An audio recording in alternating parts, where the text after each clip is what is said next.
Hello everybody, and welcome to a very special episode. Today we're talking about Dan. Dan is probably one of the more interesting characters as far as their story, fight style, and everything surrounding him.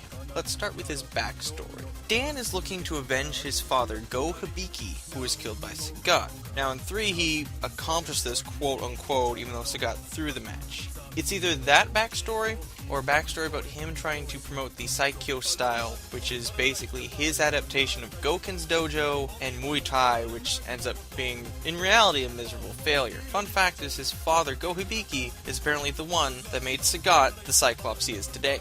So, where did Dan come from? Well, in reality, Dan was kind of a middle finger to SNK.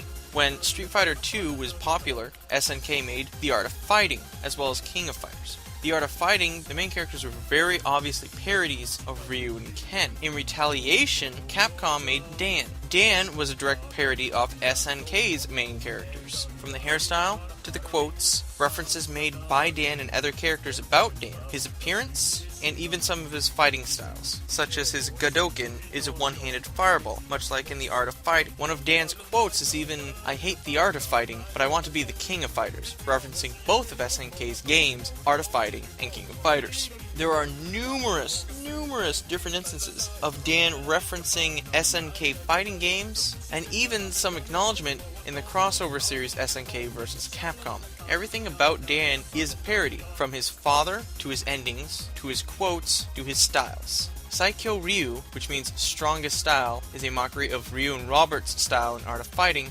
Kyokugen Ryu means extreme style. Now in the past, Dan has always been the joke character. In Street Fighter 4, this is true, but not so much to the extent of previous games. He does have a fairly weak Shoryuken, yes. His version of the Hurricane Kick, which is basically him leaping forward and kicking a few times, is actually surprisingly one of the more effective moves in the game for putting pressure on players. Is his low kick variation, where he just sticks out his knee, seeing as how in the other variations, he just kicks, and when he's done with his third kick, he stops, falls, and whatnot. Whereas the low kick version, he sticks out his knee and keeps it until he actually lands. Not only does this still have armor break, but it has such a bounce back that it actually knocks the opponent usually to the other side of the screen. His Godoken, pretty damn useless. He has similar pokes and moves as Ryu and Ken does, of course, because he still carries over that joke characterness. All in all though, even though his moves might not be as powerful as the other Shoto characters, he's still not as useless as he was in previous games. It's surprising how useful the character can actually be, especially in the right hands. That being said, yes, he does have several special taunts for the sake of being Dan. More notably would be his super taunt, which uses up, yes, the entire super gauge for a super taunt. However, even that finds itself useful, as you can super cancel into the super taunt and then cancel that into the ultra, which is a useful asset to have.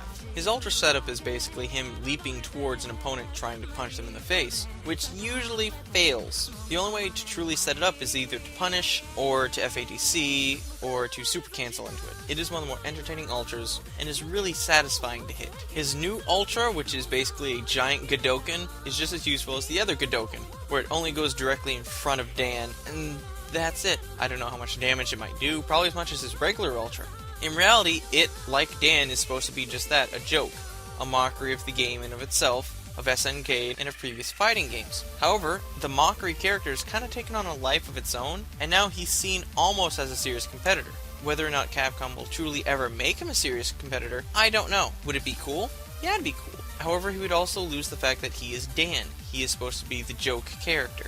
If anything, if they ever make him serious, they need to make sure the moves don't look serious, and Dan has to stay Dan. Cocky self who really doesn't deserve to be cocky. So, how am I gonna rate Dan? He's a useless character, but finds himself useful. He has a lot of moves that are surprisingly good for a character that is surprisingly bad. His ultra is satisfying, his super taunt is satisfying, but aside from that, he is still just a joke character. However, all that being said, he has probably one of the most interesting backstories of any of the other characters. Which, when I say his backstory, that includes that of his dad. The fact that they elaborately gave him such a pivotal part in the series is surprising to me, but it also gives him a lot of support to stand on. Therefore, Dan, I'm going to give you a 5 out of 5. You stay being Dan, and I'll stay loving you. See you guys tomorrow.